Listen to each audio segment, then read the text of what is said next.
Votes on the floor. That the tyranny of the bells, I call it. When the bells ring, we have to be there. And when the members are there, that's a very important time. Sadly, this week was marked by the great tragedy of our losing our brave men and women in uniform when they were killed in a terror attack in Syria. So very, very sad. This horrific attack is a stark reminder of the reality of the security threats that we still face around the world. Later today, we'll hold a vote on the administration's termination of sanctions against companies controlled by Russian oligarch Oleg Deripaska. We have very informed debate on the floor on this. As I mentioned before, we had a briefing on this, a classified briefing on this last week, which with stiff competition was the worst classified briefing I've seen from the Trump administration, but very proud of the Democrats in the room who asked very specific questions to the administration. You'll hear some of that debate on the floor. This is very, very important. I'm proud that in the Senate, the vote, while they did not achieve 60, was a strong majority, 57 to 42, to disagree, to disapprove of the actions taken by the administration. And once again, I'm always at temporal markers, so that's today. Next week, as you are aware, we have canceled our district work period next week to stay here to work on legislation, to open up government, to continue our ongoing drumbeat of bills to open up government, starting with the bills that the Republicans themselves passed in the Senate but now won't take up, but we'll go to the next step next week on that. At the same time, we will be working on our agenda for the people to lower health care costs, to increase paychecks by building infrastructure of America and by passing H.R. 1 in the very near future to bring dignity to government by lowering the role of big, dark, special interest money in politics and in government. Once again, we call upon the President to open up government, to reopen government. As I said, we canceled our district work period. This is directly related to our security. The Trump shutdown is undermining that. We're not paying people who keep us safe, the TSA agents who stop bombs from coming onto planes, the FBI agents who track down terrorists in our country, the DEA agents who stop the flow of drugs into our country, and the immigration officials who patrol the border. This senseless shutdown is inflicting great pain in every part of our country. Every day, the impact spread, reaching the lives of hardworking Americans in every corner of the country. I'm particularly concerned about the United Mine Workers of America. They spend a good deal of time in my office because I do believe we owe them so much, even though I'm not a big supporter of coal. I am a big supporter of the coal miners and their health and retirement benefits. Yesterday, I heard from the United Mine Workers of America who warned that reimbursements of health care providers are not being processed, which will lead to the service shortages that jeopardize the health care of 35,000 mine workers if the shutdown continues. Back home in San Francisco, members have stories from, and this we have a story storm because we're being bombarded by them, and they are the most eloquent, articulate justification for opening up government. In my city of San Francisco, thousands of people are being denied their paychecks. People think of public employees, federal employees, only being in the Washington area. No, they're all over the country. They're in small-town USA, and other places around the country, including the Bay Area. People like EPA employer James Munson from San Francisco explained that he'd have a garage sale and sell everything he owns and won't be enough for 1 month's rent. People like Bay Area NASA employee Sherry Shore, who can't pay her mortgage and was told by the lender, too bad, you're just going to have to wait until your house goes into foreclosure. People like EEOC investigator Mila Kizgari of San Francisco, who said Trump's wall is imaginary, but my bills are real. This is most unfortunate, and I don't understand why the reality of this in people's lives is not felt or concerned or cared about by the administration. Not only are these workers not paid, they're not appreciated by this administration. These are the people who deliver services to the American people. We should respect what they do for our country. Many of them are veterans who have translated their military patriotism into civilian patriotism working for the government. And they are affected by this. These workers make a difference in the lives of the American people, including security officials who would be protecting the president at the State of the Union address. As I've said to some of you, this is defined by the Secretary of Homeland Security as a national special security event. It means it's elevated to a place where the resources of the government are used to protect that event. It is the President of the United States and the Vice President, the Congress of the United States, House and Senate, the Cabinet, acting as it is, but the Cabinet, the Supreme Court of the United States, the Diplomatic Corps, and all that that implies in terms of security. The continuation of government is the reason for all of the security as well as the power that is in the room. I have no doubt that our men and women in the federal workforce have the capability to protect. The inference that they want to say is, oh, you don't think they can? Yes, they can. They're professionals.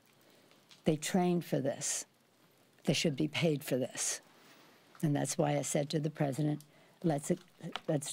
if you don't open up government, if that doesn't happen, let's discuss a mutually agreeable date. January 20.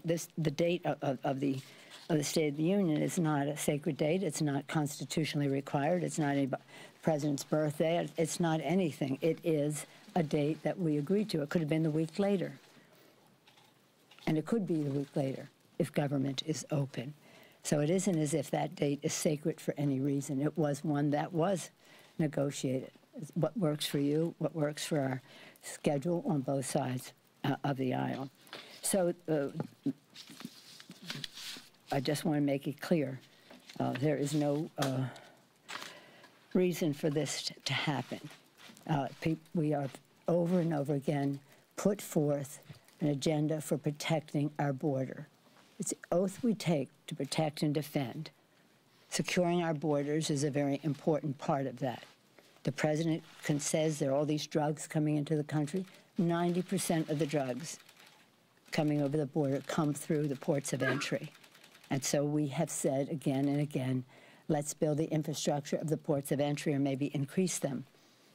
Let's facilitate trade and travel and protecting our security with more lateral roads there. Let's increase the personnel. There are nearly 3,000, imagine, 3,000 vacancies in customs. Let's increase the personnel, infrastructure personnel, technology, technology, technology. For several $100 million, we have, there's the capability to scan the cars for drugs, guns, contraband. Technology is there. The will is there. I think there's bipartisan agreement that we should be doing that and to use other technology to protect the border in other ways. The president says the only way to do it is with a wall. That's a debate that we have, but it is no debate that we all agree that protecting our border is a responsibility we have, and that has always, always been the case. Again, we must respect our workers, protect our borders, and reopen government immediately. Any questions? Speaker Pelosi. Yeah. Republicans. You're going to ask me again? Have we heard from the White House? No, ma'am, I will not. Republicans have talked quite a bit about the comments that you made about saying you would only spend $1 for the wall. This idea of open up the government first, then negotiate. But it's a silly question. With all due respect, that's a silly comment on the part of the Republicans. They're desperate. They know we have to open up government. They know. Were you the one who asked me, or was it Chad? One of you asked, would you spend $1? I said, yeah, I'll spend $1. But that is not the point, and they know that's not the point. So let's not glorify a silly question on their part. So do you need to express more willingness to negotiate on that figure for Republicans to get past this idea? I'm not for a wall. I'm not for a wall. I'm not for a wall. Yes. Secretary of Homeland Security has said that they could secure the State of the Union. So aren't you just trying to deny the president a platform? No, I'm not denying a platform at all. We're saying let's get a date when government is open. Let's pay the employees. Maybe he thinks it's okay not to pay people who do work. I don't. And my caucus doesn't either. And before I issued the letter, I consulted with the chair now of the Homeland Security Committee, Mr. Benny Thompson, about he has oversight of that committee and has worked very hard and long on issues that relate to domestic security and domestic terrorism. And he agrees that we should go forward in this way. It isn't a question of are they professional enough? Why'd we even take it there? The question is they should be paid. And as the secretary of any agency, that person should be advocating for her employees to be paid instead of saying it's okay for them to work without pay. Yes, ma'am. Ms. Nancy. If the president comes back to you and says, no, I want to give the State of the Union at the Capitol on the date we agreed to, what will you do then? Will you allow it to go forward? We'll cross that bridge when we come to it. But we haven't heard, very silent, more than 24 hours to your question that you ask me every time I step out of the office. Have you heard? No, we haven't heard yet. Yes, Chad. Thank you, Madam Speaker. What about the idea, I know you have concerns about the security, but considering how everybody is so amped up on both sides of the aisle about this shutdown, the president is amped up that by not doing this at this stage, this is really an effort that might be healthy to lower the temperature, that nothing good could potentially come from that scene in the chamber. Members might not be respectful. The president might not be respectful of you. Are you concerned about that? That's probably true. Are you concerned about the temperature getting too high in that No, room? I'm concerned about people not having paychecks in their homes. Have you heard the stories of people, that young woman who was on two newlyweds, she came home, she was sick, she's diabetic, she had 3 vials left. She didn't know what she was going to do. She thought hopefully the government would open again. It didn't, so she's not taking insulin that she needed for her diabetes. And she even said sometimes when she would go to sleep, she thought it would be easier not to wake up because she didn't take her medicine than to face the fact that she wasn't having a paycheck and couldn't afford her medicine. The father who had a child who was born and needed an operation but couldn't get onto the health insurance program because government was shut down. The list goes on and on. That's the heat that we want to lower, the heat in the lives of the American people, to convey. There's a story storm that is going on all over the country, and we want to convey the reality of this cruel policy in the lives of these workers. And it's not just, although that's a stunning number, 800,000, we care about that statistic, but we care about each and every family that is affected. And it goes beyond those employees into our economy. The economists, even the president's own people, are saying that that GDP will not grow as long as this shutdown is there. And that means that the president's insistence is a luxury the country, insistence on the wall is a luxury the country can no longer afford. Madam Speaker, based on your concerns, ma'am, don't you as Speaker of the House have an obligation to be at the negotiating table? We have gone to, what negotiating table are we not at? The last one we went to, I think, was a setup where the president pounded as he gave himself leverage to leave the room.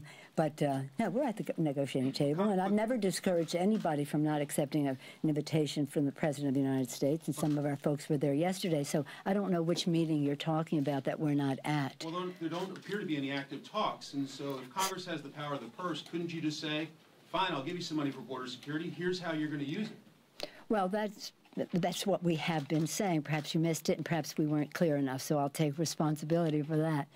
But let me go into it again. 90% of the drugs and many of the asylum seekers coming into the United States come through the ports of entry.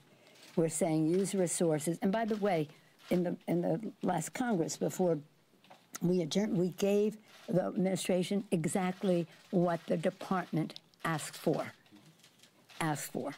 and passed in the Senate. And we, you know, so when you say, why aren't you negotiating? We are negotiating, and we do go to the meetings. But let's be clear. You said, why don't you put? You will be seeing many things unfolding in the next few days about what our next bills will be on the floor. But in case I wasn't clear, 90% of the drugs coming into the country come through the ports of entry. Let's use resources to expand the ports of entry. You have to base, this has to be evidence-based, not notion-mongered. And those ports of entry need more personnel, nearly 3,000 employees, vacancies, not positions not filled on the border. And some of it is because of the quality of life. They need more infrastructure to do their jobs in terms of ports of entry, water supply, and the rest. And then we talk about technology. As I said, several $100 million, ranges from $500 million to $700 million for the technology to scan the cars coming through the ports of entry, and that is to detect guns. It's like an electronic dog almost to detect drugs, guns, and other contraband. You're using other technology, other places along the border, and to do so in a way. So it's about infrastructure, it's about some roads to go with it to facilitate trade, immigration, first and foremost, our security, and to do so in a way that honors our values. I don't know if I have this here. I just saw a poll that said, which was interesting because it said, do you think, what was the question? Was George here? Do you think that, do you think that the wall is consistent with our values? Or is it like 51% said no, and 42 or something like that said yes? So this is about who we are as a country, that we're able to protect our borders, our people, and our values. Thank you all very much. Thank you. Thank you.